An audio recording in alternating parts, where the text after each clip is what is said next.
रहस्यमयी जंगल की गुप्त गुफा।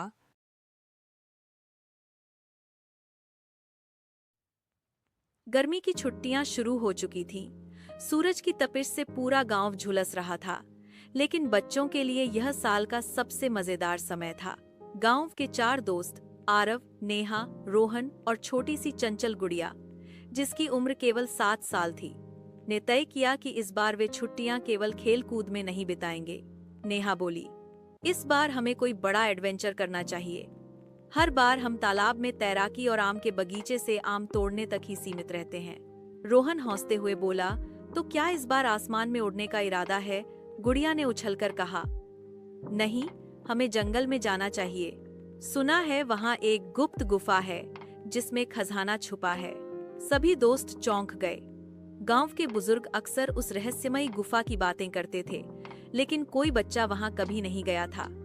कहते थे, गुफा तक पहुंचने के लिए रास्ते में कई बाधाएं हैं और अंदर अजीब अजीब आवाजें सुनाई देती हैं। आरव ने गंभीर स्वर में कहा, अगर हम सब साथ हों तो कोई भी मुश्किल आसान हो जाएगी। क्यों न कल सुबह हम गुप्त गुफा की खोज पर निकले? सभी की आंखों में चमक थी। फैसला हो गया। अगली सुबह चारों दोस्त अपने अपने छोटे छोटे बैग में रोटी, गुड़, पानी की बोतल और रस्सी, टॉर्च जैसी जरूरी चीजें लेकर निकल पड़े। जंगल का रास्ता बहुत घना था। पेड़ों पर बंदरों की टोलियां कूद रही थीं, तोते टिहुक रहे थे। कभी कभी सरसराहट सुनाई देती तो लगता कि झाड़ियों में कोई सांप या खरगोश होगा। गुड़िया डरते हुए बोली, क्या सचमुच यहाँ शेर भी रहते हैं? रोहन हंसकर बोला, अगर शेर आया तो मैं उससे दोस्ती कर लूंगा। नेहा बोली, पहले खुद डर के मारे पेड़ पर मत चढ़ जाना। हंसी मजाक करते हुए वे आगे बढ़ते रहे। धीरे धीरे जंगल और गहरा होता गया। सूरज की रोशनी भी मुश्किल से नीचे पहुंच रही थी। तभी अचानक उन्हें एक अजीब सी आवाज सुनाई दी, मानो कोई बांसुरी बजा रहा हो। आरव ने सबको रुकने का इशारा किया। चुप रहो, यह कैसी आवाज है?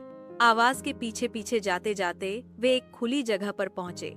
वहां एक बूढ़ा साधु बैठा था, हाथ में बांसुरी लिए। उसकी लंबी सफेद दाढ़ी थी और आंखों में अजीब चमक। साधु ने बच्चों को देखते ही मुस्कुराकर कहा, स्वागत है बहादुर बच्चों, तुम लोग गुप्त गुफा की खोज में हो ना? चारों चौंक गए। उन्होंने तो अपने इरादे किसी से नहीं बताए थे। नेहा ने हिम्मत जुटाकर पूछा, आपको कैसे पता? साधु ने आंखें बंद कर धीमे स्वर में कहा, इस जंगल की हर सरसराहट मुझे सब कुछ बता देती है, लेकिन सावधान रहना, गुफा तक पहुंचना आसान नहीं है। तुम्हें 3 परीक्षाओं से गुजरना होगा। 3 परीक्षाएं? रोहन ने घबराकर पूछा। हाँ, साधु बोले, पहली परीक्षा साहस की, दूसरी बुद्धि की और तीसरी मित्रता की। अगर तुम इन तीनों में सफल हुए तभी गुफा का रहस्य खुल पाएगा। बच्चों ने दूसरे को देखा। सबकी आंखों में डर भी था और उत्साह भी। साधु ने उन्हें एक रास्ता दिखाया। इस ओर जाओ, तुम्हें एक नदी मिलेगी, वही तुम्हारी पहली परीक्षा है। बच्चे आगे बढ़े और जल्द ही गर्जन करती नदी सामने थी। पानी बहुत तेज बह रहा था। गुड़िया डरकर बोली, हम इसे पार नहीं कर सकते। आरव ने इधर उधर देखा और बोला, अगर हम रस्सी को पेड़ से बांध दें और एक एक करके पार करें तो हो सकता है। सबने मिलकर योजना बनाई। रोहन सबसे पहले गया। उसने हिम्मत करके रस्सी पकड़ी और धीरे धीरे पार कर गया। फिर नेहा, फिर आरव। गुड़िया सबसे छोटी थी।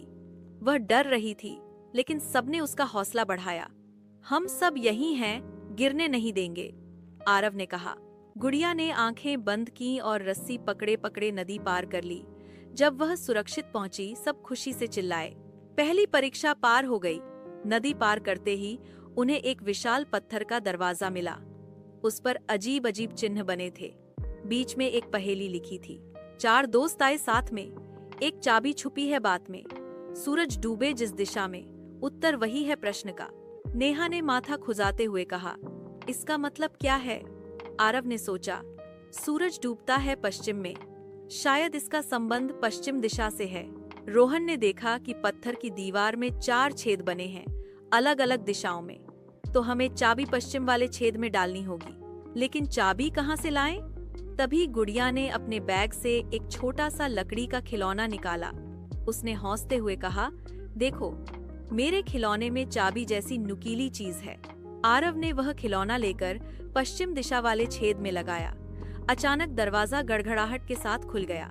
वाह, गुड़िया ने तो कमाल कर दिया, नेहा खुशी से बोली। दरवाजे के भीतर एक अंधेरा रास्ता था। टॉर्च जलाकर वे अंदर गए।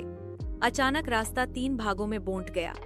एक बोर्ड पर लिखा था, अगर सच्ची मित्रता है तो सही रास्ता मिलेगा, अगर स्वार्थ में बांट गए तो सदा के लिए भटक जाओगे। रोहन बोला, अब क्या करें, कौन सा रास्ता लें? नेहा ने सुझाव दिया, शायद हमें अलग अलग रास्तों पर जाना होगा। लेकिन आरव ने सिर हिलाया, नहीं, यही तो परीक्षा है। अगर हम बांट गए तो खो जाएंगे, हमें साथ ही रहना होगा। सभी ने उसकी बात मानी। वे चारों एक ही रास्ते पर चल पड़े। कुछ दूर चलने के बाद वही रास्ता रोशनी से भर गया और बाकी दोनों रास्ते गायब हो गए। हमने तीसरी परीक्षा भी पार कर ली। आखिरकार वे गुफा के केंद्र में पहुंचे। वहां सोने चांदी के ढेर या कीमती रत्न नहीं थे, बल्कि एक विशाल पुस्तक रखी थी जिस पर लिखा था, ज्ञान ही असली खजाना है। बच्चे पहले तो थोड़े निराश हुए। रोहन बोला, मुझे लगा था हमें खजाना मिलेगा। साधु अचानक वहां प्रकट हो गए। बेटा, खजाना सोने चांदी में नहीं, बल्कि अनुभव और ज्ञान में है। तुमने साहस, बुद्धि और मित्रता की परीक्षाएं पास की, यही जीवन का असली खजाना है। बच्चों की आंखें चमक उठीं। उन्होंने पुस्तक खोली। उसमें जंगल, जानवरों और प्राचीन कहानियों का अद्भुत ज्ञान लिखा था। गुड़िया ने हंसते हुए कहा, तो ये हमारी छुट्टियों का सबसे बड़ा तोहफा है। चारों दोस्त पुस्तक लेकर गांव लौटे। गांव के बुजुर्गों ने जब यह सुना तो वे हैरान रह गए। उन्होंने बच्चों की बहादुरी की प्रशंसा की। गर्मी की छुट्टियां खत्म हुईं, लेकिन उस रोमांचक यात्रा की यादें हमेशा के लिए बच्चों के दिलों में बस गईं। अब जब भी वे किसी कठिनाई का सामना करते तो याद करते कि उन्होंने गुप्त गुफा तक पहुंचने के लिए 3 परीक्षाएं पार की थी। उपसंहार: बच्चों ने सीखा कि असली खजाना धन दौलत नहीं, बल्कि साहस, समझदारी और दोस्ती है। यही वो बातें हैं जो इंसान को हर मुश्किल से पार करा सकती हैं।